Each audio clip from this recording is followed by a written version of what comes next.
Now we're in for a treat. Today, I will introduce our keynote speaker, Gerald Reyes. Our speaker today has over 2 decades of critical education experiences in K-12 public education, teacher development, teacher preparation, and in youth development, arts, and social justice education. As a longtime East Oakland resident, he currently teaches in the Graduate School of Education at UC Berkeley, preparing the next generation of exciting critical educators, and also works as an education researcher and developer at Stanford University. Without a doubt, his love and long-haul commitment is with youth of East Oakland, where he most recently worked as a principal at a small school and where he still volunteers his time to coach teachers and school leaders. As a public intellectual, he has presented, keynoted at numerous conferences across the country, university classes, and youth events. As a knowledge producer, he wrote a text called Finding the Poetic High and has published in many journals. So the next voice you'll hear is Gerald Reyes. Welcome him to the podium.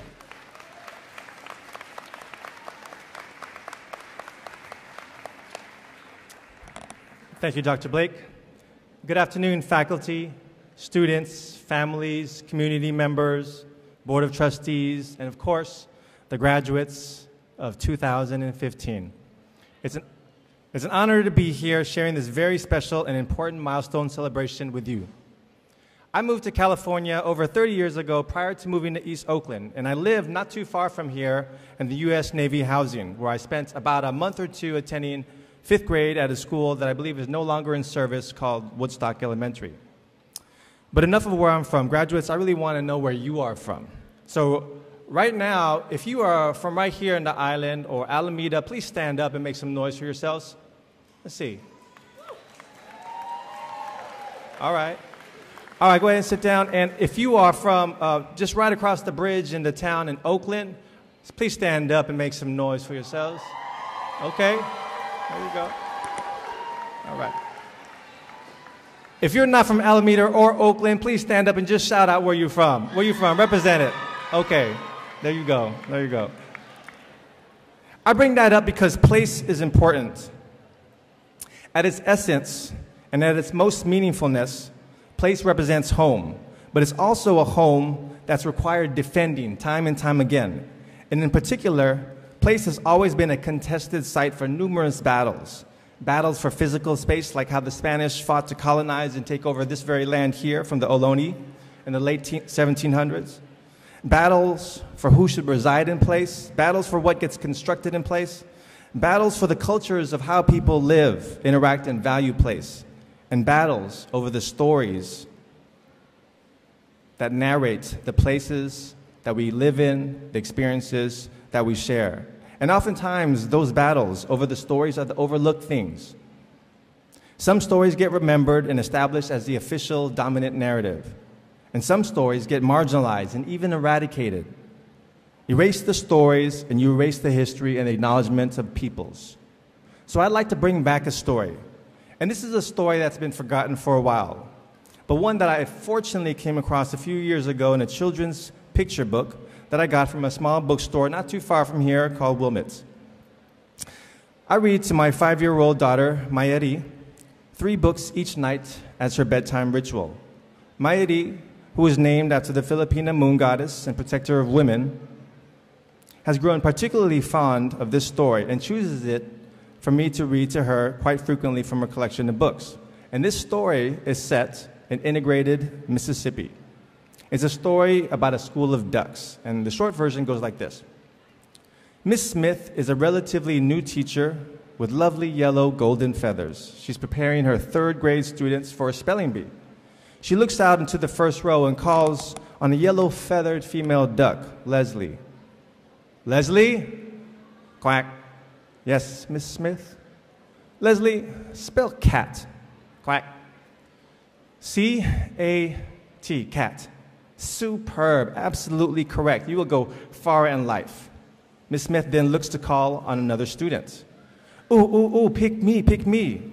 A yellow-feathered male duck named Chester enthusiastically raises his feather. All right, Chester. Quack. Yes, Miss Smith?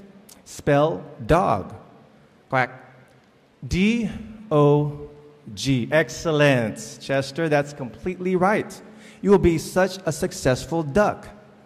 Miss Smith looks amongst her students in the pond, and then she noticed over there in the back row, a small little duck squirming, looking at flies buzzing, frogs jumping, and she calls on him, shaking her head.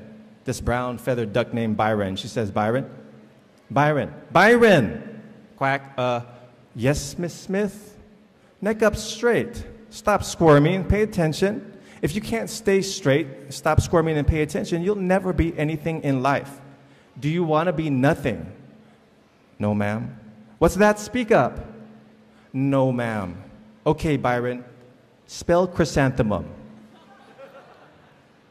The College of Alameda is certainly not a school of ducks, but there's certainly something that we can learn from here. We don't know Byron's full story, but we do know that there are many Byrons in our urban schools where the conditions and the structure of schooling has been designed for a particular type of student. For students like Byron, the odds are stacked up against him. And in order for him to succeed, he must do way more. He must endure way more. If and when he does succeed, people say, see, look, if you work hard, you can be anything. Now that's equality, they say. But that's not equity.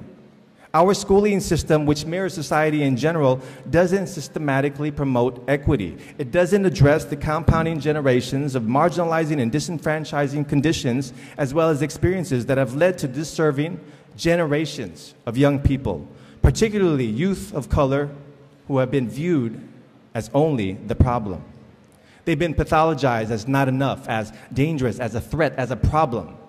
And especially these complex and turbulent times where we have to profess constantly that Black Lives Matter, we have had to justify and explain time and time again what this really means and what it doesn't mean.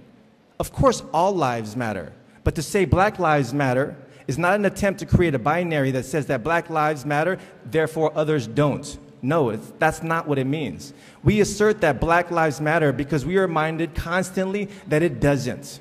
Black lives are disproportionately not only disenfranchised, displaced, misjudged, they're also murdered, as if it was normal. Edward McGowan, 17 years old, of Oakland, murdered this past week, has been counted the 33rd homicide of the year in the town, where the majority of lives murdered are men of color underneath the age of 25. So despite the rhetoric that pervades the dominant narratives, especially those in mainstream media, despite the emphasis of success stories of assimilation, despite the paradoxical profiting gained from making certain black bodies more visible and celebrated, despite these and much more, we are reminded time and time again, Black lives and people in color in general fall within a hierarchy of what really matters. And oftentimes we even believe in that hierarchy. We accept it and we say, it's whatever, it is what it is. We get subordinated in order for someone else's need to be more important, more smart, more valuable to prevail. And we allow that. We don't like it, but what do we say? It's whatever, right? But we must realize that we are more than that. It is not whatever. And these conditions are not normal. We must realize within, as well as help each other to realize, that not only do our lives matter, that we must live as such. So today, class of 2015, you're here to walk this stage, and you have endured time and time again the Miss Smiths of the world who did not equitably support you, and perhaps even put you down, held you down, who did not work hard enough to meet your needs and recognize what you have had stacked up against you. And there are also some who have not made it to this stage, those who needed something more or something different than what the schooling system or even the College of Alameda could not provide.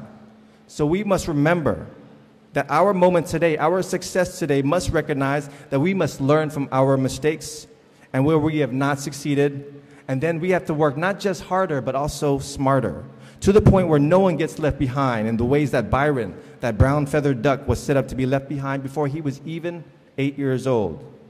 And so to counter such systemic oppression, we must build together. And our beloved Golden State Warriors remind us that there's strength in numbers. That's right. Up 2-0. That's right. Give it up for them. Together we are stronger when we are alone. Together we are stronger than when we are alone. But together we must also realize our responsibilities in not acting like a blind mob filled with rage and destruction. We must also recognize our individual voices, our individual power, our individual role towards the collective effort and the collective uplift. So wherever you go next, class of 2015, remember that the world is set up to expect you to know how to spell chrysanthemum, even when you have no idea what it actually is. So you must anticipate this expectation and then prepare and discipline yourself to go above and beyond it. Don't just learn how to spell it, learn its roots, the socio-historical context from where it came, how it evolved, how to critique it, and how to be aware of how that word is used in society and the ideologies behind it. And even though we sometimes slip up, we cannot afford to slip, because the wrong slip at the wrong time, or should I say the right slip at the right time, it could be a wrap for us. I know that what I'm saying here might be more than what you bargained for, and this is a lot of pressure that I'm laying on you. But if not you, then who? You have much to live up to. Class of 2015, but we all believe in you. Look around to all of us here. We all believe in you. That's right. And so to close, this is not a story about ducks or chrysanthemums. This is a story about struggle. It's a story that says without struggle, there is no progress. Community college was but one struggle in your life. There will be many more. And chrysanthemums, well, those are just a type of flower. But it's a flower that represents a recognition of our ancestors, those who have passed away, those whose shoulders we stand on today. And Byron, whatever happened to that little brown feathered duck? Well, graduates, look to your left right now. Everybody look to your left. And now look to your right. Now look within, because Byron is within each of you. So go out, class of 2015, and do your thing. But remember, those of us who send you out into this world will still be here in the home that you know and love. And we are awaiting your return. And remember that the work of fighting for what we all rightfully deserve cannot be done without you. Because the more you know, the more you owe. And by the way, class of 2015, I need you all to repeat after me. C, H, R, come on, Y, S, A, N, T, H, E, M, U, M. Chrysanthemum. Congratulations, class of 2015. Make some noise for these kids.